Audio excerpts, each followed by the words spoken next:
Hello my सीएमएचएम्स। कैसे हैं आप सभी लोग? आशा करता हूँ आप सभी लोग बहुत बढ़िया रहेंगे। मैं बता दूं, मैं भी काफी अच्छा हूँ। आज के सेशन में हम लोग स्टार्ट करने वाले हैं अपना एक नया टॉपिक। हमने अभी तक क्या क्या देख लिया? हमने जीएसटी में देखा था कि लेवी कब कब होता है और कलेक्शन कब कब होता है। इसको हमने अच्छी तरह से सीख लिया था। इसका कोड भी हमने बनाया था ST3FIR। इसमें एस का मतलब था सप्लाई की, वैलिड सप्लाई होनी चाहिए। टी क्यूब का मतलब था सबसे पहले टैक्सेबल गुड्स होना चाहिए, टैक्सेबल पर्सन द्वारा होना चाहिए, टैक्सेबल टेरिटरी में होना चाहिए। एफ का मतलब था forward charge, reverse charge. R का मतलब, आई का मतलब इंटर या इंट्रा। इसके अंदर हम लोगों ने क्या क्या देख लिया? इसके अंदर हम लोग ऑलरेडी देख चुके हैं इंटर इंट्रा, फिर भी मैं दोबारा कराऊंगा, ठीक है। और हम लोग इसमें क्या देख चुके? Taxable goods and services. Last class हमने एक्शनेबल क्लेम पे ली थी, ठीक है। इसके बाद हम लोग कलेक्शन पे आ गए थे। कलेक्शन कौन करेगा? रजिस्टर्ड पर्सन करेगा। रजिस्टर्ड पर्सन किस वैल्यू पे करेगा? तो वो होगी टैक्सेबल वैल्यू। कहाँ पे करेगा? वो प्लेस क्या होगा? उसे बोलेंगे प्लेस ऑफ सप्लाई। किस समय पे करेगा? उसे बोलेंगे टाइम ऑफ सप्लाई। कैसे करेगा? टैक्स इनवाइस बना के। और भरेगा कैसे टैक्स को? जीएसटी रिटर्न भर के, ठीक है। तो ये सारी बात हम देख चुके थे। गुड्स एंड सर्विसेज की डेफिनेशन भी हमने बहुत डिटेल में देखी थी अंडर सेक्शन 252, अंडर सेक्शन 2102, ठीक है। इसके बाद हमने एक्शनेबल क्लेम्स, ये सारा का सारा पार्ट कवर कर लिया था। Online gaming, online money gaming क्या होता है, दोनों नए जो ऐड हुए हैं, उसका क्या रेलिवेंस है एक्शनेबल क्लेम्स में, और कौन कौन से एक्शनेबल क्लेम कवर हैं, कौन कौन से नहीं है, ठीक है। आज हम लोग स्टार्ट करने वाले हैं by a taxable person, point number 4। तो हमने यहाँ पे जो 6 पॉइंट देखे ना लेवी में, उसके अंदर से हमने कवर कर लिया सेकंड वन, सेकंड कर लिया, ठीक है। अब हम लोग देखेंगे बाय टैक्सेबल पर्सन चौथा, सेकंड, चौथा, तीसरा, पांचवा, फिर फर्स्ट, फिर सिक्स, इस तरह मैंने आपको बताया था, ठीक है। तो चलो आज हम लोग सेकंड देखेंगे। और सेकंड देखने के लिए ना बेटा, मैं आपको थोड़े बहुत नोट्स लिखवाने वाला हूँ, क्लास नोट्स। तो आपको क्लास नोट्स साथ साथ प्रिपेयर करते हुए चलने हैं। मैंने लास्ट क्लास में भी बोला था। अब यहाँ पे जो मैं क्लास नोट्स क्रिएट करता हूँ ना, वो टेम्परेरी नेचर के होते हैं। They get deleted after the class ends. तो इस सॉफ्टवेयर में वो रहते नहीं है, तो मैं आपको प्रोवाइड नहीं करा पाऊंगा उसकी पीडीएफ या कुछ भी। तो आप प्लीज उसको लिखेंगे। मैं जब भी तो लिख रहा हूँ ना, अगर ऐसा कुछ होता तो मैं खुद भी नहीं लिखता। मैं खुद ही पहले से ही क्या नाम है उसको, जो पिछली क्लास में कराया था वही मैं यहाँ पे भी लिया था। अब जैसे मैंने पहली क्लास में कराया था, ये सेव्ड है, ये आपके पास भी है। तो लेकिन इसके अलावा जो मैं क्लास नोट्स कराता हूँ वो कहीं सेव नहीं होते हैं, तो उसको आपको भी लिखना पड़ता है और मुझे भी लिखना पड़ेगा, ठीक है। हम लोग उसको बेसिक से उठाते हैं। ये तो हमारा चार्ट फॉर्म में है, हम लोग बेसिक से करना स्टार्ट करेंगे, ठीक है। सारे क्लास नोट्स लिखना जरूरी है लेकिन, ओके।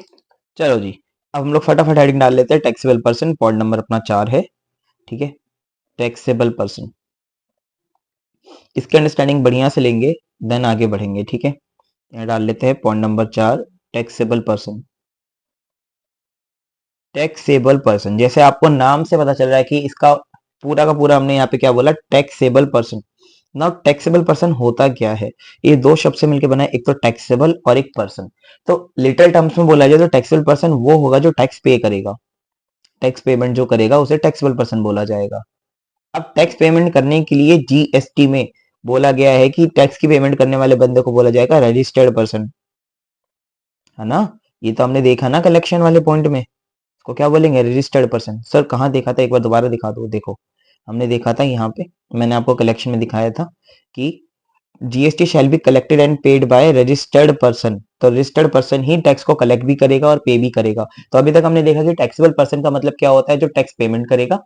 और जीएसटी के अंदर जो पेमेंट करता है बंदा टैक्स की, उसको रजिस्टर्ड पर्सन बोला जाता है।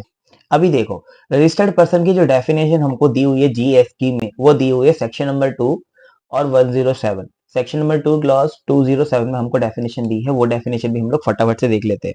तो हमें क्या बोला गया है? सेक्शन नंबर 2 क्लॉज 107 में क्या बोला गया है हमको कि जीएसटी के अंदर एक रजिस्टर्ड पर्सन कौन होगा या एक टैक्सेबल पर्सन कौन होगा, इसकी डेफिनेशन दी हुई है टैक्सेबल पर्सन की अंडर 2107। इसके अंदर हमें डेफिनेशन प्रोवाइड करी गई है, ठीक है। तो इसमें हम लोग देख लेते हैं क्या लिखा हुआ है। अ taxable person, a taxable person in GST is a person who is liable to be registered or registered under GST.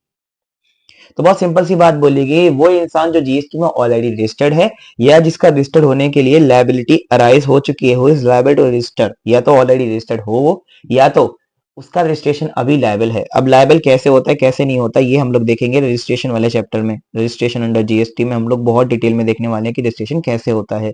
हाँ सर एक बार थोड़ा सा बता दो तो बेटा रजिस्ट्रेशन जो होता है ना वो टर्नओवर के बेस पे होता है। टर्नओवर के बेस पे होता है और इस टर्नओवर की एक लिमिट होती है। वो लिमिट अगर क्रॉस हो जाती है तो रजिस्ट्रेशन कराना जरूरी होता है। अभी के लिए हमको समझना है टैक्सेबल पर्सन कौन है जिसका रजिस्ट्रेशन या तो हो चुका है या तो होने वाला है। ठीक है, या तो हो चुका है या तो होने वाला है, उसको बोलते हैं टैक्सेबल पर्सन। यहाँ तक कोई दिक्कत कोई डाउट नहीं सर? कोई भी दिक्कत कोई भी डाउट नहीं है। Taxable person means a person who is being a registered person in GST or who is liable to be registered under GST. तो लायबल कैसे होगा? जब हम लोग रजिस्ट्रेशन वाला चैप्टर पढ़ेंगे तो देखेंगे कि एक पर्टिकुलर टर्नओवर लिमिट के बाद उसका रजिस्ट्रेशन कराना होता है जरूरी। ठीक है सर, यहां तक हमें समझ में आ चुकी है हर एक बात। अब यहां से आपका एक डाउट आ सकता है कि टैक्सेबल पर्सन के अंदर ये जो पर्सन है इसका मतलब क्या है? तो सर टैक्सेबल पर्सन में जो पर्सन का मतलब है वो भी अलग से जीएसटी में बताया हुआ है। उसके लिए हमारे पास अलग से सेक्शन है, मैं यहाँ पे आपको लेके चलता हूँ नोट्स में ही। तो नोट्स में पर्सन की डेफिनेशन अब फटाफट हम लोग कवर करते हैं। अभी हमने टैक्सेबल पर्सन देखा बट हमने पर्सन कवर नहीं किया। तो अभी देख लेते हैं पर्सन कौन होता है। तो देखो पर्सन कौन है, यहाँ पे लिखा हुआ है पर्सन, सेक्शन नंबर 284। पर्सन के अंदर कौन कौन आता है? एक इंडिविजुअल इंसान, एक हिंदू अनडिवाइडेड फैमिली, एक कंपनी, एक पार्टनरशिप चाहे लिमिटेड हो चाहे अनलिमिटेड हो, society, cooperative society, AOP, BOI, local authority, government trust भी आते हैं चाहे सेंट्रल बना रखा हो चाहे स्टेट ने बनाया हो उसको, या कोई भी artificial judiciary person not covered above. तो ये सारे के सारे लोग पर्सन की डेफिनेशन में आते हैं। इसी बात को मैं आपको अच्छी तरीके से और एक सिस्टमेटिक मैनर में भी लिखवा दूं सो डेट आपके अगर पेपर में कभी भी ये चीज लिखने के लिए आ जाए तो आप लिख पाओ। सर क्या ऐसी चीजें पूछी जाती है हमसे पेपर में? नहीं बेटा, पूछी तो नहीं जाती लेकिन लिखवाना मेरा काम है। सेक्शन नंबर 284 ये पर्सन है। पर्सन इनकम टैक्स वाला जो हमारा है उसमें तो बहुत कम पर्सन कवर करे गए हैं लेकिन यहाँ पे हर किसी को कवर किया गया है। तो GST broadly covers first individual.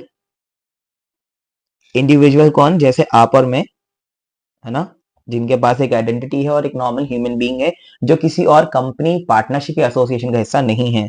इसके बाद हिंदू अनडिवाइडेड फैमिली, मतलब अगर हिंदू अनडिवाइडेड फैमिली ने कोई भी सप्लाई करी तो क्या उनको भी जीएसटी देना पड़ेगा? हाँ, उनको भी जीएसटी देना पड़ेगा। मुझे और आपको तो देना ही पड़ेगा और मुझे और आपको अगर हम लोग रजिस्ट्रेशन ले लेते हैं जीएसटी में तो कलेक्ट भी करना पड़ेगा। इसी तरह ही एचयूएफ भी अगर खरीदती है कोई सामान तो जीएसटी देना पड़ेगा और अगर वो सामान को बेचती है, सप्लाई करती है तो उसके ऊपर जीएसटी उनको कलेक्ट करना पड़ेगा। हालांकि हालांकि हालांकि आपको एक बात याद रखनी है कि पर्सन की जो कवरेज है ना ये बताती है कि कौन कौन से लोग जो है, टाइप ऑफ पीपल या पर्सन जीएसटी के एम्बिट में है, मतलब कवर्ड है, वेदर फॉर सप्लाई इनवर्ड हो चाहे आउटवर्ड हो। इसके बाद कंपनीज, ऑब्वियसली बात है कंपनीज दोनों होंगी, प्राइवेट लिमिटेड एंड लिमिटेड, सारी की सारी कंपनी इसमें कवर है। चौथा कौन सा ऐसा पर्सन जो हमारे यहाँ पे कवर है? इसके बाद हमारे पास आ गई सारी फर्म्स, चाहे वो लिमिटेड वाली हो और चाहे कौन सी हो, अनलिमिटेड हो। अनलिमिटेड और लिमिटेड का मतलब क्या है? सर लिमिटेड का मतलब वो नॉर्मल पार्टनरशिप और अनलिमिटेड का मतलब क्या है? अनलिमिटेड का मतलब हो गया एलएलपी। एलएलपी भी कवर है जीएसटी के अंदर, वो भी इससे बाहर नहीं है। इसके अलावा कोई भी ट्रस्ट हो या कोई भी सोसाइटी हो, ट्रस्ट चाहे सेंट्रल गवर्नमेंट, स्टेट गवर्नमेंट, किसी का भी हो, ठीक है, चाहे गवर्नमेंट का हो चाहे प्राइवेट हो, सब कवर है। इसके बाद association of person. Sir association of person क्या होते हैं? एसोसिएशन ऑफ पर्सन मतलब होता है कि ये लोग साथ में तो काम कर रहे हैं बट इनकी पार्टनरशिप भी नहीं है, इनकी कंपनी भी नहीं है, सोसाइटी भी नहीं, मीन्स इन्होंने रजिस्ट्रेशन नहीं करा रखा। Group of people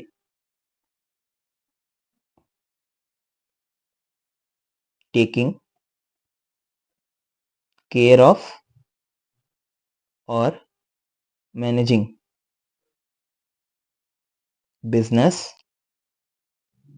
together. तो बिजनेस तो मैनेज कर रहे हैं लेकिन ये कोई भी फॉर्म में नहीं आते हैं तो इसको बोलेंगे एसोसिएशन ऑफ पर्सन। इसी तरह हमारे पास एक और चीज है, एसोसिएशन ऑफ पर्सन के बाद बॉडी ऑफ इंडिविजुअल।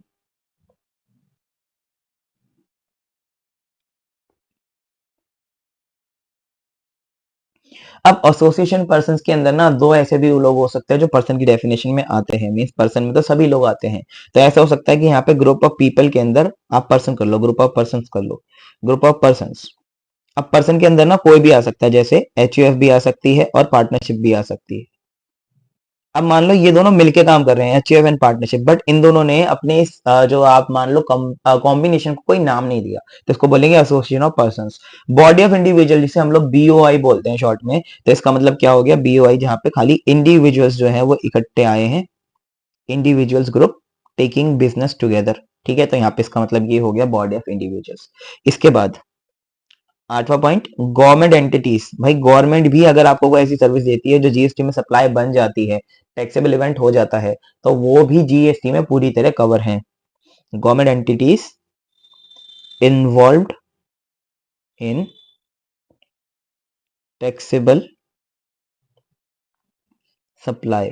ठीक है, नॉन टैक्सेबल या एग्जाम सप्लाई नहीं, खाली टैक्सेबल सप्लाई जो होंगी अगर गवर्नमेंट उसमें इन्वॉल्व है तो वो भी यहाँ पे बेटा कवर होंगी। तो आपको समझ में आया कि हमारे पास जो टैक्सेबल पर्सन है वो एक ऐसा इंसान है जो जीएसटी में या तो रजिस्टर्ड है ऑलरेडी, या तो रजिस्टर्ड होना चाहता है जीएसटी में according to the threshold limit और the turnover limit on which, sorry, जो भी उसके ऊपर अप्लाई होती है, whatever applicable to him. ठीक है, और हमने देखा कि पर्सन कौन होते हैं, टैक्सेबल पर्सन में ये पर्सन जो है वो पर्सन कौन हो सकते हैं, ये सब हो सकता है पर्सन। तो इनकम टैक्स के कवरेज से बड़ा कवरेज जीएसटी देता है पर्सन की डेफिनेशन में, क्योंकि इनकम टैक्स केवल इनकम के ऊपर टैक्स लगाता है, उसमें गवर्नमेंट कवर नहीं होती है। जीएसटी में गवर्नमेंट भी कवर है, अगर गवर्नमेंट भी कोई सर्विसेज देती है तो वो भी जीएसटी आपसे चार्ज करेगी। अब देखो यहाँ पे खेल क्या किया कि इनकम टैक्स जो होता है, इनकम टैक्स में गवर्नमेंट क्यों नहीं कवर, क्योंकि इनकम टैक्स में जो बर्डन है वो बर्डन शिफ्ट नहीं हो सकता, burden can not be shifted. हमने पहले ही पढ़ा ना, burden can not be shifted. तो अगर बर्डन शिफ्ट नहीं हो सकता तो मतलब income tax government has to pay, है ना, अगर गवर्नमेंट के ऊपर लगेगा तो गवर्नमेंट को पे करना पड़ेगा, गवर्नमेंट हैज टू पे। लेकिन जहां पे हम लोग बात करते हैं इनडायरेक्ट टैक्स की, तो इनडायरेक्ट टैक्स का burden can be shifted, burden can be shifted, इसलिए इन्होंने चालूपंथी करी और यहाँ पे गवर्नमेंट को भी डाल दिया कि भाई अगर गवर्नमेंट को टैक्सेबल सर्विसेज देगी जीएसटी के अंदर या कोई गुड्स देगी जो टैक्सेबल है, तो उसके ऊपर ये लोग टैक्स लगा देंगे, अपनी जेब से तो देना नहीं है, बर्डन कैन बी शिफ्टेड। तो बेसिकली ये क्या होगा, चार्ज्ड फ्रॉम कंज्यूमर्स। तो जब कंज्यूमर से चार्ज होगा तो बेटा कंज्यूमर कौन है, आप और हम। तो कंज्यूमर से चार्ज होगा तो बेटा कंज्यूमर कौन है, आप और मैं कंज्यूमर हैं, गवर्नमेंट का तो कंज्यूमर ही हुए ना। अगर वो कोई भी सर्विस देती है ऐसी जो टैक्सेबल है जीएसटी में, तो उसके लिए टैक्सेबल पर्सन हम हुए ना, मतलब वो टैक्सेबल पर्सन है, बट सप्लाई जिसको वो कर रहे हैं रेसिपिएंट तो हम हुए ना। तो अब आपको एक बात ये याद रखनी है कि रेसिपिएंट जब हम हुए तो हमें तो टैक्स देना पड़ेगा। हाँ सर बिल्कुल समझ में आ गया, ओके। इसके बाद अगला मैं आपको एक चीज और बता देता हूँ, टाइप्स ऑफ रजिस्टर्ड पर्सन। ये नोट्स में नहीं है टाइप्स ऑफ रजिस्टर्ड पर्सन, क्योंकि ये स्प्रेडेड आउट है पूरे जीएसटी के सिलेबस में, ये आपको अलग अलग जगह मिलते हैं। ज्यादातर ये पर्सन जो आपको मिलेंगे मेनली वो मिलेंगे रजिस्ट्रेशन के चैप्टर में, वहां पे भी मैं आपको दोबारा पढ़ाऊंगा, यहाँ पे भी मैं आपको एक बार पढ़ा रहा हूँ सो डेट आपके दिमाग में ये बात अभी से फिट रहे कि बेसिक बेसिक चीजें क्या होती हैं। अभी भी इस चैप्टर में हमने बहुत सारी चीजें ऐसी कवर करी हैं जो हम आगे जाके भी कवर करेंगे अगेन, लेकिन मैं आपको अलग से पहले बता रहा हूं ताकि आपका एक स्ट्रक्चर लर्निंग दिमाग में बनी रहे, आपको एक आइडिया रहे कि ये चीज क्या है पहले से ही। मैं ये चाहता हूं कि आपके दिमाग में पहले से एक आइडिया रहे कि वो चीज है क्या, बाद में तो हम लोग उसको दोबारा करेंगे। तो टाइप्स ऑफ रजिस्टर्ड पर्सन हमारा सबसे पहला जो होता है वो है एक normal person, normal registered person. Normal registered person कौन होगा भैया, नॉर्मल रजिस्टर्ड पर्सन वो होगा जो थ्रेशोल्ड को पार करेगा और अपना जीएसटी रजिस्ट्रेशन कराएगा नॉर्मल प्रोविजन से, नॉर्मल तरीके से। ठीक है, सेकंड बंदा, सर नॉर्मल के अलावा भी पर्सन होते हैं, हाँ नॉर्मल के अलावा एक बंदा होता है कॉम्पोजिशन डीलर। कॉम्पोजिशन डीलर कौन होते हैं, इसका हमारे पास एक चैप्टर भी है, कॉम्पोजिशन लेवी अलग से चैप्टर है, सेक्शन नंबर 10। सप्लाई और चार्ज के बाद हम लोग कॉम्पोजिशन लेवी ही देखने वाले हैं चैप्टर, अभी मैं आपको आइडिया दे देता हूँ। एक तो नॉर्मल पर्सन हो गया, एक हो गया कॉम्पोजिशन डीलर। ये क्या करता है, ये लेस जीएसटी पे करता है विदाउट क्रेडिट। एक नॉर्मल बंदा तो क्रेडिट लेता ही ना, हमने आईटीसी जो सीमलेस फ्लो ऑफ क्रेडिट में सीखा था वो तो वो लेता है, लेकिन ये कंपोजिशन डीलर जीएसटी कम पे करता है, मतलब रेट इसका कम होता है, less rate of GST payment. ठीक है, लेकिन ये आईटीसी क्लेम नहीं कर सकता, ओके। इसके बाद हमारे पास एक और रजिस्टर्ड पर्सन आता है जिसको हम बोलते हैं कैजुअल टैक्सेबल पर्सन। अब कैजुअल टैक्सेबल पर्सन कौन होता है? जैसे नाम से पता चल रहा है कैजुअल, कैजुअल का मतलब हो गया एक ऐसा पर्सन जो टेम्परेरी है। तो ये क्या हो गया इसका मतलब? Temporary business, temporary business holder या ओनर बोल लो आप, है ना। टेम्परेरी बिजनेस या होल्डर। अब टेम्परेरी बिजनेस का मतलब क्या है कि इसका कोई फिक्स्ड प्लेस ऑफ बिजनेस नहीं है, एक उस जगह में जहां पे ये काम को कर रहा है अपने, ठीक है। टेम्परेरी बिजनेस होल्डर या ओनर इन दी टैक्सेबल टेरिटरी, टैक्सेबल टेरिटरी भी तो हमको बाद में देखना है ना। वैसे मोटी मोटी बात है, टैक्सेबल टेरिटरी वो जगह है जहां पे आप टैक्सेबल सप्लाई कर रहे हो। तो यहाँ पे इसका कोई भी फिक्स्ड जगह नहीं है एक ऐसी जहां पे फिक्स तरीके से बिजनेस कर सके, इसको बोलेंगे कैजुअल टैक्सेबल पर्सन। अब कैजुअल टैक्सेबल पर्सन का एग्जांपल भी मैं आपको दे देता हूँ, एग्जांपल के रूप में आप समझ लीजिए। जैसे मैंने कोई एग्जीबिशन लगाई, एग्जीबिशन, मैंने कोई एग्जीबिशन लगाई, तो ये एग्जीबिशन कुछ डेज के लिए होती है। अब मान लो मैं रहता हूँ लखनऊ में, मैं एग्जीबिशन लगाने गया उत्तराखंड, तो क्या मुझे उत्तराखंड में भी रजिस्ट्रेशन लेना पड़ेगा? हाँ सर, उत्तराखंड में भी आपको रजिस्ट्रेशन लेना पड़ेगा as a casual taxable person. वहां पे आपके लिए प्रोविजन डिफरेंट होंगी, बट आप टैक्सेबल पर्सन हो। तो देखो हम लोग टैक्सेबल पर्सन जो पढ़ रहे हैं ना, ये सारे ही टैक्सेबल पर्सन है। भाई नॉर्मली तो आप रजिस्टर्ड हो गए लखनऊ में, लेकिन जब आप उत्तराखंड गए तो वहां पे आपको as casual taxable person CTP की तरह रजिस्ट्रेशन लेना पड़ेगा। तो अभी मैंने आपको एक ओवरव्यू दिया कि सीटीपी कौन होते हैं। इसके बाद हमारे पास चौथा एक बंदा और आ जाएगा, NRTP, non taxable, sorry non resident taxable person, non resident taxable person, non resident taxable person. अब पता देखो मेरा पढ़ाने का तरीका ना काफी बाकियों से थोड़ा सा डिफरेंट है। डिफरेंट इसलिए है इन दीज थिंग्स कि मैं आपको सारी चीजों का आइडिया बीच बीच में देता रहता हूँ स्टार्टिंग से ही। फिर एकदम मैं आपको नहीं बताना चाहता चीजें, मैं चाहता हूँ आपको थोड़ा बहुत आइडिया रहे कि हाँ, जब मैं आपको बाद में सीटीपी की प्रोविजंस बताऊंगा कि सीटीपी के लिए बेटा ये चीजें अलग होती हैं, रजिस्ट्रेशन वाले चैप्टर में बताऊंगा कि सीटीपी के लिए ये अलग है, या आगे भी कहीं आईटीसी में आईटीसी लेने के लिए सीटीपी को क्या करना पड़ता है, क्या उसको मिलता है भी आईटीसी नहीं मिलता, या सीटीपी के लिए क्या स्पेशल प्रोविजंस है। तो आपके दिमाग में एक बात रहनी चाहिए कि यार हाँ, सीटीपी हमें पहले से पता है क्या होता है। अगर आप रेगुलरली सारी क्लास देखोगे, मैं बार बार बोलता हूँ कि डिसिप्लिन से देखोगे सारी क्लास तो ही इसका फ्रूटफुल रिजल्ट मिलेगा, अन्यथा रिजल्ट नहीं मिलेगा। ये सोचोगे कि यार यहाँ से भी क्लास देख लें, किसी और टीचर की रिवीजन कर लें, कोई फायदा नहीं है। मैंने आपको बताया है कि आप जैसे पेड क्लास लेते हैं उसी तरह डिसिप्लिन से इसे भी फॉलो कीजिए। ये पेड क्लासेस ही है, विद मैनी एफर्ट्स आपके लिए फ्री में प्रोवाइड कराई जा रही है। ठीक है, बेनिफिट ऑफ इट, हो सकता है अगले अटेम्प्ट तक ये रहे भी ना, हो सकता है कि कुछ दिनों में रिमूव हो जाए। तो आप इसका जितना हो सके उतना फायदा लीजिए जब तक ये क्लास अवेलेबल है आपके लिए यूट्यूब पे। इधर उधर भागने से या भटकने से कोई फायदा नहीं होने वाला। आपको सीखना है तो वो कहीं से भी सीख सकते हो, क्योंकि तरीका अलग होता है। अगर मैंने आपको एक चीज कराई, अब आप किसी और के पास जाने वाले हो, ये जाना चाहते हो, तो वहां पे सीखने का तरीका अलग होता है। You will only get confuse and you will only get fear of subject, और कुछ भी नहीं होने वाला। Else is your choice, your wish, your attempt, your career, your future. ठीक है, but as a teacher, as a mentor, as your guide, as your friend, मैं आपको ये चीज बताना चाहता हूँ, पहले ही क्लियर करना चाहता हूँ। मैंने अपने अनाउंसमेंट में भी क्लियर किया था कि इसके अलावा आपको कुछ भी करने की जरूरत नहीं है। Still some students are asking कि ये क्या फाइनल भी कवर होगा, क्या इंटर भी कवर होगा? तो बेटा हर एक चीज कवर मैं करने वाला हूँ, आप टेंशन नहीं लेना। इसके अलावा आपको कुछ भी करने की जरूरत नहीं है, मैं अच्छे से चीजें समझा दूंगा। क्वेश्चन हम लोग मॉडल से सॉल्व करेंगे, एमसीक्यू के लिए हमारे पास अलग से सेम इंस्टीट्यूट देता ही है। तो कोई दिक्कत ही कहाँ है आपको। आप ऐश कीजिए, आराम से पढ़िए, कोई टेंशन वाली बात नहीं है। ठीक है, non resident taxable person, NRTP इसको बोलते हैं। मतलब एक ऐसा पर्सन जो हमारी कंट्री का ही नहीं है। अब कैजुअल टैक्सेबल पर्सन तो क्या था कि कंट्री का तो था, कंट्री का तो था, ये हमारी कंट्री का भी नहीं है। मतलब ये कहीं बाहर से आया बिजनेस करने यहाँ पे, और अब बिजनेस करने के बाद ये चले जाएगा या यहीं रहेगा, लेकिन रजिस्ट्रेशन इसका यहाँ का नहीं है क्योंकि यहाँ का रेजिडेंट नहीं है। ठीक है, तो एक पर्टिकुलर समय तक ही रहता होगा यार ये, है ना। तो इसके लिए नॉन रेजिडेंट टैक्सेबल पर्सन कैसे डिफाइन होगा?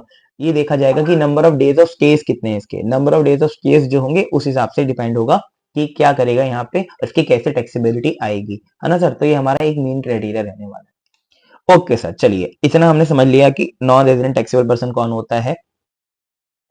अ पर्सन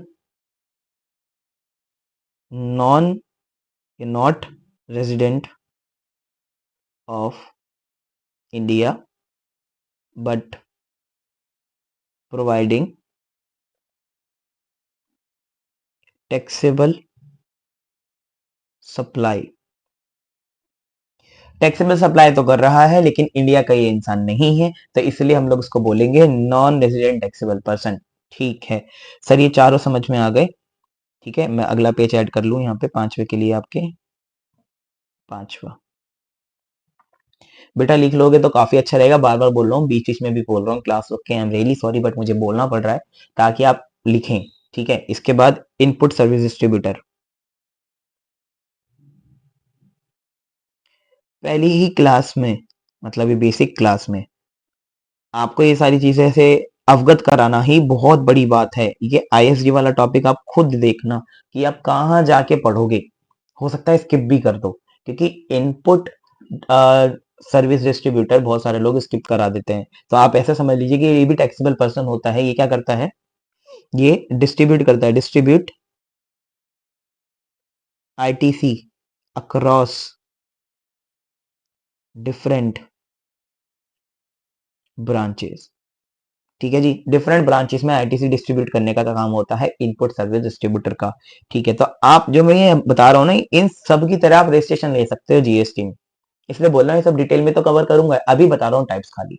अच्छा, इसके बाद एजेंट्स। आप आगे जाके अभी सप्लाई वाले चैप्टर में पढ़ोगे कि एजेंट सेपरेटली टैक्सेबल होते हैं जीएसटी में, वो एक पर्सन होते हैं जीएसटी में। ठीक है, एजेंट कौन होते हैं, acting on behalf of others. चाहे वो जीएसटी दें अलग से या चाहे ना दें, कैसे देंगे कैसे नहीं देंगे वो सब हम लोग अलग से सीखेंगे। अभी सब ये समझ रहे हैं, सिर्फ ये समझ रहे हैं कि एजेंट होता कौन है। Acting on behalf of other for commission brokerage. Commission brokerage, आप कोई भी ऐसा चार्ज का नाम ले दो जो ये ले रहे हैं लेकिन दूसरों के लिए एक्ट कर रहे हैं, जैसे दूसरों के लिए सामान बेचना, दूसरों के लिए सामान खरीद के लाना, एक या दूसरे इंसान को बायर सेलर को मिलवाना, तो ये सारे लोग एजेंट होते हैं। तो हमने कैटेगरीज या टाइप्स भी पढ़ ली किसकी, टैक्सेबल पर्सन की। अब मुझे नहीं लगता कि आपको कोई भी टेंशन यहाँ पे दिक्कत होने वाली है। टैक्सेबल पर्सन में मैंने आपको सारी चीजें बेटा कवर करा दी। ठीक है, तो टैक्सेबल पर्सन जीएसटी के अंदर कौन होता है, हमने फटाफट से देख लिया कि टैक्सेबल पर्सन जीएसटी में वो पर्सन होता है जो रजिस्टर्ड हो। और रजिस्टर्ड पर्सन कौन होगा, या तो वो अभी रजिस्टर्ड हो या तो होने वाला है, मतलब लायबल है। ठीक है, पर्सन कौन होता है, 284 में देखा हमने, इसके अंदर हमने कितनी कैटेगरी देखी, 8 देख ली। ठीक है, इसके बाद हमने टाइप्स ऑफ रजिस्टर्ड पर्सन भी देख लिया। हाँ सर, बिल्कुल समझ में आ गया। इसके बाद हमें एक बहुत इंपॉर्टेंट चीज देखनी है, रिलेटेड पर्सन। मैं पर्सन की डेफिनेशन में ही रिलेटेड पर्सन को भी कवर करा रहा हूँ। जब हम लोग टैक्सेबल पर्सन पढ़ रहे हैं तो मैं रिलेटेड पर्सन भी कवर करा रहा हूँ। I know I know I know, ये काफी ज्यादा एडवांस टॉपिक है। इंटर वाले बच्चे तो शायद इस बारे में ना जानते हो, फाइनल वाले बच्चे मस्ट नो दिस कि हम लोग इसको आगे लेवल पे कवर करते हैं, जैसे सप्लाई वाले चैप्टर में। लेकिन अभी ही मैं आपको समझा दूंगा, सप्लाई में दोबारा समझाऊंगा, बिकॉज आई नो कि ये बहुत इंपॉर्टेंट है अभी समझना। तो related person as per section number 15 कौन होते हैं, अभी आपने पर्सन समझा, रिलेटेड पर्सन कौन होते हैं। तो देखो रिलेटेड पर्सन यहाँ पे बहुत सारे हैं, कैसे कैसे, 1 2 3 4 5 6 7 और 8। अब जैसे जैसे इसके ऊपर कोड लिखे हुए हैं ना, ये #1 #2 हैश नहीं सॉरी *2 *1 *3 4 5 6 ऐसे ही करके मैंने नीचे आपको एक्सप्लेनेशन भी दी हुई है। जैसे सबसे पहला हमारा रिलेटेड पर्सन कौन है, रिलेटेड पर्सन का मतलब क्या है कि यहाँ पे दो पर्सन, जो दो टैक्सेबल पर्सन हैं, उनको कब रिलेटेड मान लिया जाएगा। रिलेटेड मतलब कि आपस में रिलेशन रखते हैं। सर रिलेटेड पर्सन हम लोग जानना ही क्यों चाहते हैं, यही मैंने बोला, ये सारी चीजें हम लोग बाद में कवर करेंगे कि रिलेटेड पर्सन क्यों जानना चाहते हैं। उसका आंसर मैं अभी आपको दे देता हूं, क्योंकि इनके लिए बेटा प्रोविजन जो होती हैं वो डिफरेंट होती हैं। बहुत जगहों पे प्रोविजन में आपको ऐसा लिखा हुआ मिलेगा, अगर वो रिलेटेड पर्सन है तो उसके लिए ये रूल नहीं, ये अप्लाई होगा। इसलिए मैं अभी आपको रिलेटेड पर्सन समझा रहा हूँ बाद में, ताकि आपको दिक्कत ना आए कि रिलेटेड पर्सन कौन होता है। अभी भी समझा रहा हूँ, बाद में भी समझाऊंगा, टेंशन मत लो। अभी सिर्फ आपको ये समझना है, अभी सिर्फ क्या करना है, समझना है कि रिलेटेड पर्सन कौन है। बाद में आपको ये भी समझना पड़ेगा कि उनके लिए प्रोविजंस क्या डिफरेंट है। तो मैं चाहता हूं कि बाद में आप केवल दिमाग जो प्रोविजंस पे ही लगाओ, ये समझने में दिमाग ज्यादा ना लगाओ कि रिलेटेड पर्सन होता कौन है। इसलिए अभी समझा रहा हूं, जब मैंने आपको पर्सन समझाया तो रिलेटेड पर्सन भी समझा रहा हूं। रिलेटेड पर्सन का मतलब क्या है कि दो पर्सन होंगे जीएसटी में, जो उन दोनों के बीच में एक रिलेशन होगा। ये रिलेशन का हम क्या करेंगे, हम बाद में देखेंगे। बस हम लोगों को ये देखना है कि कब कब बोला जाएगा कि दो पर्सन के बीच में रिलेशनशिप है। ठीक है, जीएसटी में तो सबसे पहला हमारे पास पॉइंट है officers director of one another business, मतलब if two business concern have common officer or director in them, they are said to be related person for the purpose of GST. मतलब जैसे मान लो छोटा लिमिटेड एक company है और एक बड़ा लिमिटेड कंपनी है। मिस्टर सचिन है एक बंदा, मिस्टर सचिन जो हमारे फाइनेंस हेड थे पहले भी, ये फाइनेंस हेड है मान लो, ठीक है। अब ये फाइनेंस हेड है, अब फाइनेंस हेड है, उसके साथ साथ बड़ा लिमिटेड में डायरेक्टर है और छोटा लिमिटेड में भी डायरेक्टर है। एक बंदा डायरेक्टर भी तो हो सकता है दो कंपनी में। आपने कंपनी लॉ में पढ़ा है कि एक बंदा डायरेक्टरशिप होल्ड कर सकता है in more than two companies. Yes. तो आपको एक बात याद रखनी है कि इस एग्जाम्पल को मैं और अच्छे से समझाता हूं आपको। जैसे अभी हमने देखा कि कोई एक इंसान है, जैसे यहाँ पे लिखा था सचिन सर हमारे, ठीक है। तो यहाँ पे ये दो कंपनीज में डायरेक्टर है, हो सकते हैं ना। तो एक कंपनी थी बड़ा लिमिटेड और एक कंपनी थी छोटा लिमिटेड। अब बड़ा लिमिटेड और छोटा लिमिटेड में क्या है कि ये दोनों कंपनी में डायरेक्टर हैं। तो जीएसटी में ना बोला ये गया कि मिस्टर सचिन तो दोनों ही कंपनी में डायरेक्टर हैं। एक रिलेशनशिप और यहाँ पे फिक्स होगा कि बड़ा लिमिटेड और छोटा लिमिटेड भी आपस में क्या माने जाएंगे, रिलेटेड पर्सन माने जाएंगे। ये दोनों आपस में क्या माने जाएंगे, रिलेटेड पर्सन। हालांकि हालांकि छोटा लिमिटेड और बड़ा लिमिटेड आपस में एक दूसरे को जानते ही नहीं है, फिर भी फिर भी बेटा ये दोनों आपस में क्या माने जाएंगे, रिलेटेड पर्सन माने जाएंगे। आपस में क्या माने जाएंगे, रिलेटेड पर्सन। ये माना जाएगा कि बड़ा लिमिटेड और छोटा लिमिटेड एक दूसरे को बहुत अच्छी तरह से जानता है और रिलेटेड है। सिर्फ किस लिए, क्योंकि इन दोनों का डायरेक्टर या ऑफिसर एक ही बंदा है। तो जब भी कॉमन डायरेक्टर या ऑफिसर होंगे दो ऑर्गेनाइजेशन या दो फॉर्म्स में, तो उन दोनों ऑर्गेनाइजेशन को रिलेटेड पर्सन बोला जाएगा। ठीक है। इसके बाद हमारे पास है लीगली रिकॉग्नाइज पार्टनर्स। अब पार्टनर्स जो होते हैं उन्हें बोला जाता है रिलेटेड पर्सन। ऑब्वियसली बात है, तो बोला ही जाएगा। Partner in a business concern whether such business is registered or not are related person for the purpose of GST. मतलब एक एग्जांपल भी दिया है कुशवाहा एंड एसोसिएट्स का कि मिस्टर पटेल हैं और मिस्टर कुशवाहा हैं। अब ये एक ही पार्टनरशिप फर्म, ये पार्टनरशिप फर्म है हमारी, पार्टनरशिप फर्म। अब पार्टनरशिप फर्म बोलेंगे अगर इसका क्या है, रजिस्टर्ड है, ये रजिस्टर्ड है। और क्या बोलेंगे अगर रजिस्टर्ड नहीं है तो बॉडी ऑफ इंडिविजुअल्स बोलेंगे, है ना, बॉडी ऑफ इंडिविजुअल बोल रहे हैं इसको। तो अगर वो अनरजिस्टर्ड है तो भी सेम प्रोविजन है, रजिस्टर्ड है तो भी सेम प्रोविजन है। आप बॉडी ऑफ इंडिविजुअल अच्छी तरह समझ चुके हो कौन होते हैं, है ना। अब मैंने आपको ये भी समझा दिया कि पार्टनरशिप रजिस्टर्ड हो चाहे अनरजिस्टर्ड हो, दोनों क्या माने जाएंगे, रिलेटेड पर्सन माने जाएंगे, क्योंकि वो एक ही ऑर्गेनाइजेशन के पार्टनर हैं। वो ऑर्गेनाइजेशन चाहे रजिस्टर्ड हो चाहे ना हो, ठीक है। इसके बाद एम्प्लॉयर एंड एम्प्लॉय, ये दोनों भी एक दूसरे के रिलेटेड पर्सन माने जाते हैं। When two person hold employer and employ, position लिख लेना यहाँ पे, पोजीशन है ना, नोट्स में करेक्ट कर लेना positions. They are said to be related person for GST. मतलब अगर मैं एम्प्लॉयर हूं, कोई बंदा मेरा एम्प्लॉय है, तो हम दोनों आपस में रिलेटेड पर्सन माने जाएंगे, ठीक है। इसके बाद person holding 25% or more of voting power, इसका मतलब है वोटिंग पावर, है ना। 25% or more voting power of two entities. अगर एक सेम इंसान दो एंटिटीज में 25% या उससे ज्यादा की वोटिंग पावर मतलब इक्विटी शेयर होल्ड करता है, तो उसको बोला जाएगा कि वो दोनों कंपनी आपस में रिलेटेड पर्सन है।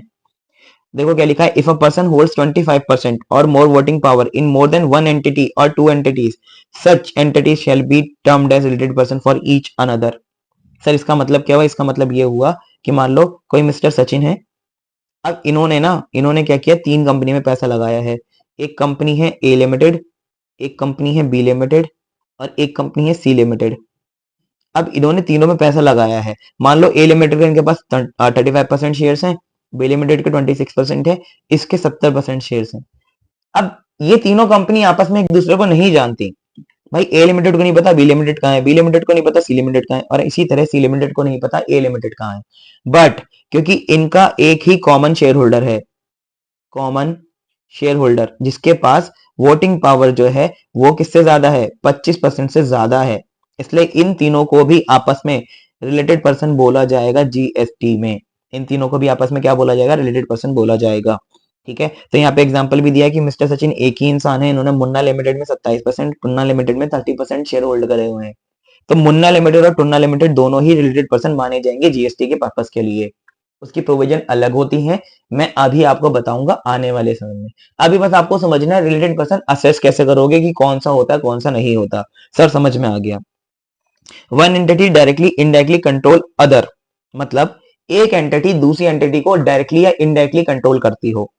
सर कैसे? Where one person whether directly और indirectly controls other, such other person shall be related person with controlling entity. Sir कुछ समझ नहीं आया, ये बेटा इंपॉर्टेंट है, इसलिए मैं अभी आपको समझा रहा हूं, क्योंकि अभी आपका माइंड एकदम फ्रेश है, अभी आपने सप्लाई में कूदे ही नहीं हो, तो बाकी सारी प्रोविजंस आपके दिमाग में अभी घर कर ही नहीं रही है।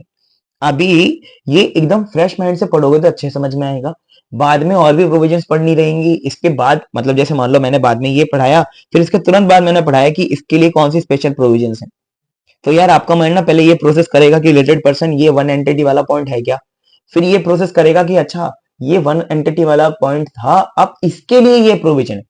तो मैं इसलिए ये चाहता हूं कि आपका माइंड खाली ये प्रोसेस करे पहले, उसके बाद उस चीज को प्रोसेस करे जो मैं प्रोविजन आपको सेपरेटली बताऊंगा रिलेटेड पर्सन की in this particular case. Okay sir, अब देखो जैसे सन्नी देओल लिमिटेड है एक, ठीक है, इसकी 51% शेयर होल्डिंग है Sunny Leone limited, Sunny Deol limited, Sunny Leone limited, Sunny Deol, ठीक है, सनी देओल लिमिटेड ने 51% शेयर होल्डिंग रख रखी है सनी लियोन में, तो जब 51% है तो हमने ऊपर वाले पॉइंट के हिसाब से 25% से तो ज्यादा ही है ना, 25% से तो ज्यादा ही है। ओके, अब इसके बाद देखो सनी देओल का डायरेक्टली कंट्रोल है किसके ऊपर, सनी लियोन के ऊपर, क्योंकि 51% उसकी होल्डिंग है, तो होल्डिंग 51% हो गई, तो ये तो एक तरीके से ओनर ही हो गया इसका, इसको बोलते हैं ना मेजोरिटी।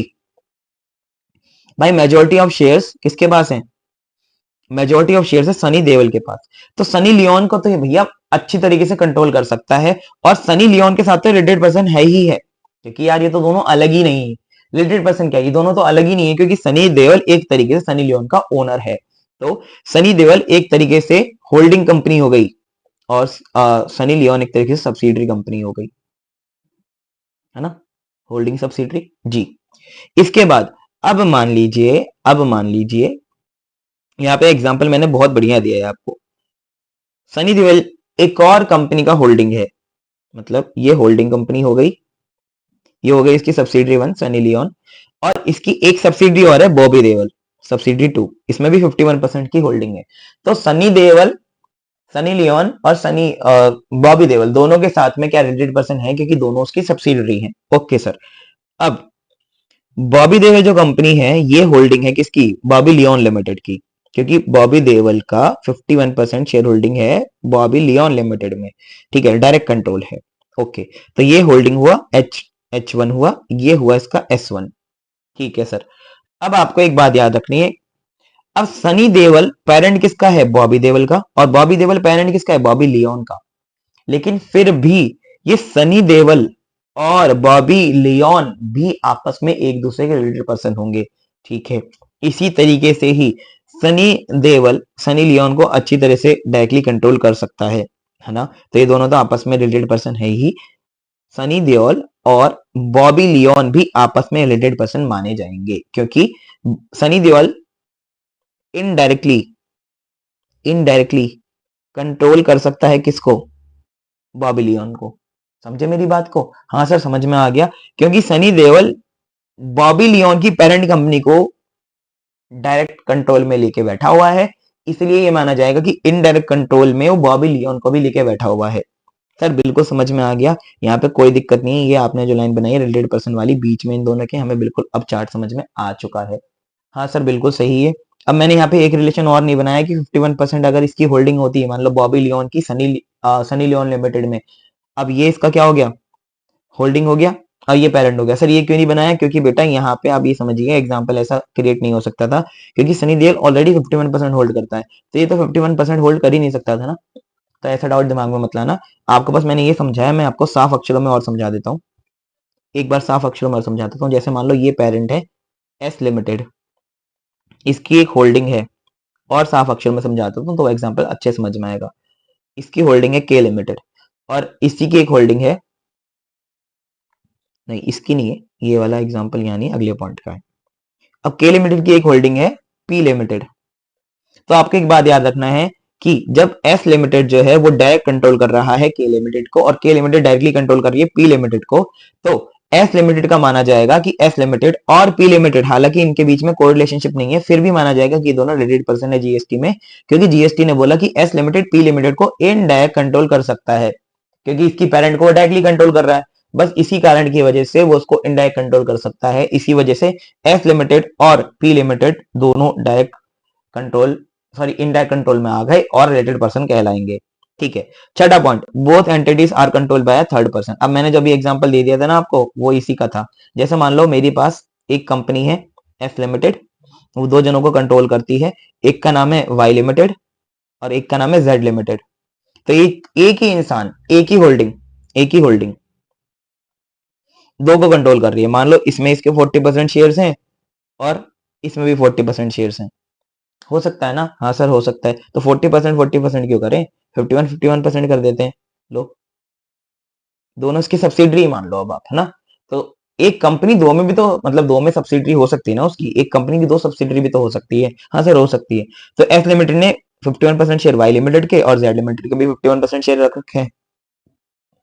मान लो एक कंपनी के और रख रखे एस स्क्वायर लिमिटेड, इसके 51% रख रखे हैं।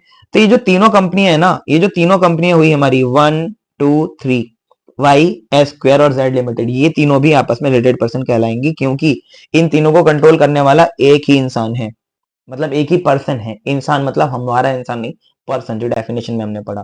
तो आप समझे, अगर इन तीनों को एक ही इंसान कंट्रोल कर रहा है, तो हालांकि ये इन तीनों के बीच में कोई भी रिलेशनशिप नहीं है। भाई वाई लिमिटेड क्या जाने एस स्क्वायर लिमिटेड कौन है, जेड लिमिटेड क्या जाने एस स्क्वायर लिमिटेड या वाई लिमिटेड कौन है, लेकिन फिर भी जीएसटी ने बोला कि बेटा तुम जानते हो, और तुम तीनों के रिलेटेड पर्सन बोला जाएगा, क्योंकि तुम तीनों के पापा एक ही हैं। ये उसी तरह ही है कि मान लो एक इंसान के तीन बच्चे हैं। अब मान लो एक बच्चा जो उसने किया, वो किया दिल्ली में, एक बच्चा करिया है मुंबई में, और एक बच्चा करिया पाकिस्तान में। अब मान लो ये सारे के सारे बच्चे आपस में एक दूसरे को नहीं जानते, ना ये दिल्ली वाला बच्चा मुंबई वाले को जानता, मुंबई वाला ना पाकिस्तान वाले को जानता। ऑब्वियस सी बात है यार, तीन बीवों से ही हुए होंगे, एक बीवी से अलग अलग जगह ले जाके थोड़े ना बच्चे करेगा यार। तीन बीवियां हैं इस आदमी की और तीनों जगह पे अलग अलग बच्चे हैं। अब दिल्ली वाले बच्चे मुंबई वालों को नहीं जानते, मुंबई वाले पाकिस्तान वालों को नहीं जानते। ठीक है। अब क्या होगा कि भले से ये ना जानते हो, लेकिन ये सारे के सारे आपस में क्या है, भाई तो है ही है, भाई बहन, आपस में भाई बहन तो है ही है। क्यों? क्योंकि इन तीनों का जो पेरेंट है वो पेरेंट एक ही है। यही बात यहाँ पे बोली गई कि अगर तीनों को या दो कंपनी को या दो से ज्यादा कंपनियों को एक ही बंदा कंट्रोल करता है, तो उसको बोला जाएगा, आपस में उन तीनों को या उन दोनों को जो को भी कंट्रोल कर रहा है, रिलेटेड पर्सन बोला जाएगा। ठीक है सर, ये भी हमको समझ में आ गया। ओके, मैंने यहाँ पे आपको समझाया कि टाटा लिमिटेड एक कंपनी है जिसकी दो सब्सिडरी हैं, टाटा सीएस मतलब टाटा कंसल्टेंसी सर्विसेज टीसीएस, और एक टाटा मोटर्स। तो टाटा लिमिटेड की ही दोनों सब्सिडरीज हैं, तो टाटा मोटर्स और टाटा कंसल्टेंसी सर्विसेज दोनों आपस में रिलेटेड पर्सन होंगी। Okay sir. सातवां पॉइंट, टुगेदर डायरेक्टली और indirectly they control other entity. अब यहां पे पॉइंट एक और आ गया, जैसे whether together two person control a third person. ऊपर क्या था कि एक पर्सन दो का कंट्रोल कर रहा है, ठीक है, एक पर्सन दो को कंट्रोल कर रहा है। अब यहाँ पे दो पर्सन एक को कंट्रोल कर रहे हैं, ऐसा भी तो हो सकता है। जैसे सनी देओल लिमिटेड और बॉबी देओल लिमिटेड दोनों मिलके कंट्रोल कर रहे हैं किसको, बॉबी लियोन को। तो बॉबी लियोन को कंट्रोल दोनों मिलके कर रहे हैं, तो ये दोनों ही रिलेटेड पर्सन आपस में होंगे। हाँ सर समझ में आ गया। सर अभी उस बच्चे वाले एग्जांपल में समझाओ ना। सर बच्चे वाले में सर मजा आ रहा है, तो मैं बच्चे वाले में समझा देता हूँ यार, ऐसी कोई बात नहीं है।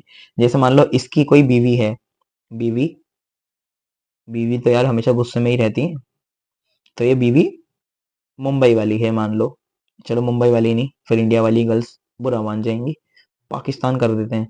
पाकिस्तान से तो कोई बच्चा नहीं देखेगा ये लेक्चर, तो पाकिस्तान कर देते हैं। तो पाकिस्तानी बीवी है इसकी। अब हमने ये बोला कि अगर मान लो पाकिस्तानी बीवी और ये दोनों मिलके कंट्रोल करते हैं किसको, पाकिस्तान वाले बच्चे को, तो ये दोनों तो आपस में रिलेटेड पर्सन है ही ना। हाँ सर, लेकिन सर अगर ये एक दूसरे को जानते ही ना हो, तो मतलब तलाक हो गया हो, तो भी बेटा रिलेटेड पर्सन तो कहलाएंगे। कभी तो जानते ही थे, नहीं भी जानते थे तो भी बेटा रिलेटेड पर्सन ही कहलाएंगे। यहाँ पे भी ऐसे ही है कि सनी लियोन लिमिटेड कंट्रोल करती है बॉबी लियोन को 27%, ये 37% करता है। कंट्रोल तो है ना दोनों का, चाहे डायरेक्ट हो चाहे इनडायरेक्ट हो, तो ये दोनों आपस में रिलेटेड पर्सन कहलाएंगे। Okay sir. Sir family members भी आपस में रिलेटेड पर्सन कहलाते हैं। Family members, member of same family shall be termed as related person, whereas family shall include, family की डेफिनेशन भी याद रखनी है आपको कि फैमिली में क्या क्या आता है, स्पाउस एंड चिल्ड्रन, ये तो आएंगे ही आएंगे, अपनी बीवी अपने बच्चे, ये तो आएंगे ही आएंगे कि अपनी बीवी और अपने बच्चे तो आ ही रहे हैं, उसके अलावा अपने माँ बाप और अपने दादा दादी अगर वो आपके ऊपर डिपेंडेंट है, अपने भाई अपनी बहन अगर वो आपके ऊपर होली डिपेंडेंट है। सर मेरा एक भाई है, मैं हूं सचिन, मेरा एक भाई है शंभू। अब शंभू जो है वो रहता है यूके में, उत्तराखंड में, ठीक है, उत्तराखंड में रहता है। अब उत्तराखंड में जो रहता है तो भाई वहां पे कर रहा है पढ़ाई, ठीक है, पढ़ाई कर रहा है। अभी जो पढ़ाई कर रहा है उसका पैसा ये मेरे से लेता है, तो ये मेरे ऊपर डिपेंडेंट हो गया क्या? सर होली डिपेंडेंट का मतलब है कि अगर ये सारे पैसे, पढ़ाई के पैसे, खाने के पैसे, रहने के पैसे सारे मेरे से लेता है तो होली डिपेंडेंट है। लेकिन अगर मान लो केवल पढ़ाई के लेता है, जो ये बोलता है कि मैं पढ़ने के बाद आपको वापस कर दूंगा, हाउसिंग और बाकी के लिए नहीं लेता, पार्ट टाइम जॉब करता है, वहीं पे पैसा कमाता है, वहीं पे अपना खर्च करता है, बस थोड़े बहुत पढ़ाई के पैसे कभी कभी ले लेता है, तो ये होली डिपेंडेंट नहीं है, तो ये फैमिली की डेफिनेशन में नहीं आएगा। फिर ये और मैं रिलेटेड पर्सन नहीं कहलाएंगे, खाली फैमिली मेंबर होना ही सफिशिएंट नहीं है रिलेटेड पर्सन कहलाने के लिए। तो रिलेटेड पर्सन एक इंसान जब भी कहलाएगा जब वो एक फैमिली मेंबर का हिस्सा होगा और होली डिपेंडेंट होगा। अगर भाई बहन है, मम्मी पापा हैं और ग्रैंड पेरेंट्स हैं, वो भी जब भी होंगे जब होली डिपेंडेंट है, लेकिन मम्मी पापा जनरली आपके ऊपर ही डिपेंडेंट होते हैं, अनटिल अनलेस आप उनके साथ ना रहें, कहीं और रहें, वो अपने आप से अपनी जीवनी चलाएं। आपका धिक्कार है अगर आप ऐसे बच्चे हो कि उन्होंने आपको पढ़ाया लिखाया और आप कहीं और जाके रहते हो, वो अपना खर्चा वर्चा खुद ही देखते हैं, खुद ही रहते हैं, बेकार हो भैया आप तो बच्चे थे। आपको हमेशा अपने पेरेंट्स का खर्चा उठाना चाहिए, चाहे आप यहाँ रहो चाहे कहीं और रहो, कहीं और रहते हो तो उनको भी वहीं लेके जाओ। अगर यहाँ रहते हो, इंडिया में रहते हो, दिल्ली में रहते हो, अपने पेरेंट्स के आसपास रहते हो, जैसे दिल्ली में रहते हो और गुड़गांव काम करने जाते हो, वहीं रहते हो, तो सैटरडे को घर आओ, संडे सैटरडे घर पे रहो, पार्टी मत करो, ठीक है भाई। मैंने अभी आपको डीम डिस्टिंक्ट पर्सन नहीं कराया, वो भी मुझे कराना है, वो मैं बाद में ही कराऊंगा, इसलिए मैंने अभी नहीं कराया उसको, क्योंकि उसका कॉन्सेप्ट थोड़ा सा टेढ़ा है और थोड़ा सा अलग है, ठीक है, उसको मैं बाद में कराऊंगा, उसकी टेंशन आप मत लीजिए। लेकिन मैंने आपको जो चीजें अभी आज कराई हैं उसके आपको अच्छी तरीके से प्रैक्टिस करनी है और अच्छी तरह से चीजों को देखना और समझना है। कोई भी डाउट कोई भी दिक्कत आएगी तो आप कमेंट करेंगे नीचे, ठीक है, मैं आपका रिप्लाई जरूर करूंगा कमेंट का। आपने देखा भी होगा कि हमारे बहुत सारे लेक्चर कंप्लीट हो गए, तकरीबन 8 लेक्चर, जो भी बच्चे कमेंट करते हैं उन सबका रिप्लाई मैं जरूर करता हूँ जब भी मुझे टाइम मिलता है, ठीक है। और रही बात नोट्स की, तो नोट्स का लिंक नीचे डिस्क्रिप्शन में भी है, आप उसके ऊपर रिक्वेस्ट भेजना, रिक्वेस्ट एक्सेप्ट होती है every day at 10 PM, lecture डलने के बाद आप डाल देना रिक्वेस्ट नोट्स की, ठीक है, उसके बाद वो अप्रूव हो जाएगी, कोई दिक्कत वाली बात नहीं है, ठीक है। और भी कोई दिक्कत नहीं है, आप व्हाट्सएप का ग्रुप ज्वाइन कर लेना फॉर डिस्कशन पर्पस, ठीक है। बाकी एक अंगूठा जरूर छोड़ना है, मैं आपको हर हर क्लास में बोलता हूँ ये चीज, ठीक है। चलो आज के लिए इतना ही रखते हैं, अब हम लोग अगली क्लास में मिलेंगे, जब तक के लिए बाय बाय सायोनारा, अच्छी तरह से पढ़ते रहिए। अगली क्लास में हम लोग अगली चीज करने वाले हैं, ठीक है, उसको भी बहुत अच्छे से समझेंगे, फिर सब चीजें खत्म करने के बाद हम लोग ये अपना चैप्टर कैरी ऑन करते रहेंगे और बढ़ते रहेंगे, ठीक है। Bye bye, thank you.